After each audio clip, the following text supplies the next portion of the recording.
Assalamualaikum warahmatullahi wabarakatuh. Perkenalkan, nama saya Edwila Pratama dengan NIM D1 B021069. Saya dari Fakultas Pertanian, Prodi Ilmu Tanah, akan menyampaikan atau menjelaskan tentang sumber sosiologis Pancasila sebagai dasar negara. Secara ringkas kita ketahui relatif yaitu pimpinan MPR dan tim kerja sosialisasi MPR periode 2009 sampai 2014 dan 2013 yang menguraikan berbagai pokok-pokok moralitas dan haluan kebangsaan kenegaraan menurut alam Pancasila sebagai berikut. Yang pertama, nilai-nilai ketuhanan sebagai sumber etika yang bersifat vertikal dan dianggap penting sebagai fundamental etika kehidupan bernegara. Sebagai negara yang dihuni oleh penduduk dengan multi agama dan multi keyakinan, negara Indonesia diharapkan dapat mengambil jarak yang sama untuk melindungi terhadap semua agama dan keyakinan serta dapat mengembangkan politiknya yang dipandu oleh nilai-nilai agama.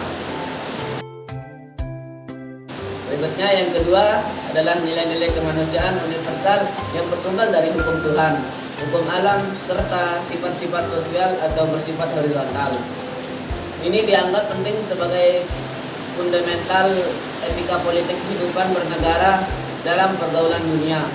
Prinsip kebangsaan yang luas menuju pada persaudaraan dunia yang dikembangkan lewat jalur eksternalisasi serta internalisasi.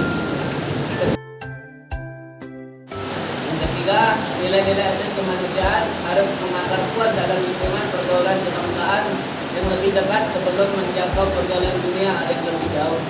Indonesia memiliki prinsip dan visi kebangsaan yang kuat, bukan saja dapat mempertemukan kemajuan masyarakat dalam kebaruan komunitas politik bersama, melainkan juga mampu memberi kemungkinan bagi keragaman komunitas untuk tidak terserabut dari akar tradisi dan kesejarahan masing-masing. Berikutnya yang keempat adalah nilai ketuhanan, nilai kemanusiaan, dan nilai serta cita-cita kebangsaan itu dalam aktualisasinya harus menjunjung tinggi kedaulatan rakyat yang dipimpin oleh hikmat kebijaksanaan. Dalam prinsip musyawarah mufakat ini, keputusan tidak dipimpin oleh kalangan mayoritas maupun kekuatan minoritas, elit politik serta pengusaha, namun dipimpin oleh hikmat atau kebijaksanaan yang memulihkan daya-daya rasionalitas, deliberatif, dan kearifan tiap masyarakat tanpa pandang bulu atau pandang sebelah mata. Dan yang kelima adalah nilai ketuhanan, nilai kemanusiaan, dan nilai cinta kebangsaan serta demokrasi permusyawaratan itu memperoleh artinya sejauh dalam mewujudkan keadilan sosial. Keseimbangan antara peran manusia sebagai makhluk individu dan peran manusia sebagai makhluk sosial juga antara pemenuh hak sipil, politik, dan hak ekonomi, sosial, dan budaya.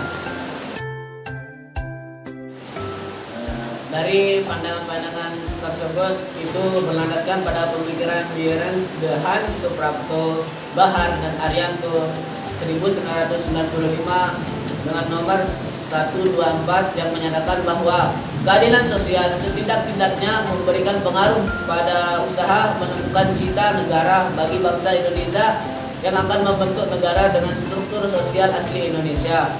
Namun, struktur sosial modern mengikuti perkembangan dan tuntunan zaman sehingga dapatlah dimengerti apabila para penyusun Undang-Undang Dasar 1945 berpendapat bahwa cita negara Indonesia haruslah berasal dan diambil dari cita paguyuban masyarakat Indonesia sendiri.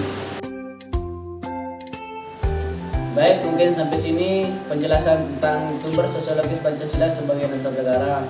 Kurang lebihnya saya mohon maaf, semoga bisa dimengerti. Sekian, assalamualaikum warahmatullahi wabarakatuh.